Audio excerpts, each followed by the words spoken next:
খেয়াল করেন, আল্লাহ কুরআনুল কারীম ফুরকানুল হামিদের সূরা হাসরের 7 নম্বর আয়াতের মধ্যে আমার আল্লাহ বলেন, ওমা আতাকুমুর রাসূলু ফাখুযুহু। আল্লাহ বলেন, আমার নবী তোমাদেরকে যেটা দেয় সেটা তোমরা গ্রহণ করো। সুবহানাল্লাহ।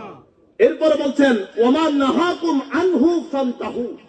নবী যেটা থেকে তোমাদেরকে নিষেধ করে সেটা তোমরা বর্জন করো। সুবহানাল্লাহ বলেন। তার মানে আমরা পরিষ্কার ধারণা পেলাম, রাসূলুল্লাহ যেটা দেন সেটা গ্রহণ করতেই হবে, এবং নবী যেটা নিষেধ করেন সেটা বাদ দিতে হবে। নবী যেটা নিষেধ করেছেন সেটা ধরার কোনো সুযোগ নাই, নবী যেটা বাদ দিতে বলেছেন সেটা গ্রহণ করার কোনো সুযোগ। কথা কি বুঝতে পেরেছেন? একটা কোরআনের আয়াত বললাম।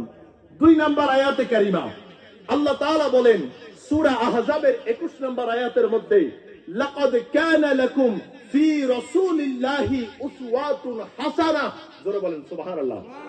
আল্লাহ বলেন, দুনিয়ার মধ্যে যত আদর্শবান মানুষ এসেছে, আদম নবী থেকে ঈসা নবী সবাই এসেছে, আমি আল্লাহ এককভাবে কাউকে অনুসরণ করতে বলি নাই। তো আল্লাহ আপনি কার অনুসরণ করতে বলছেন?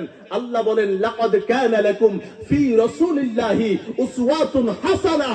আমি আল্লাহ দুনিয়ার মধ্যে অনুসরণ করার মতো, অনুকরণ করার মতো শ্রেষ্ঠতম আদর্শ যার মধ্যে রেখে দিয়েছি তিনি হচ্ছেন আমার নবী রাহমাতুল লিল আলামিন। তিনি হচ্ছেন আমার নবী রাহমাতুল লিল আলামিন।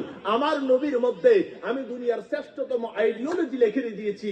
তোমরা যদি সর্বশ্রেষ্ঠ আদর্শ পেতে চাও তাহলে তোমরা আমার নবীর আদর্শের মধ্যে ঢুকে যাও। সুবহানাল্লাহ।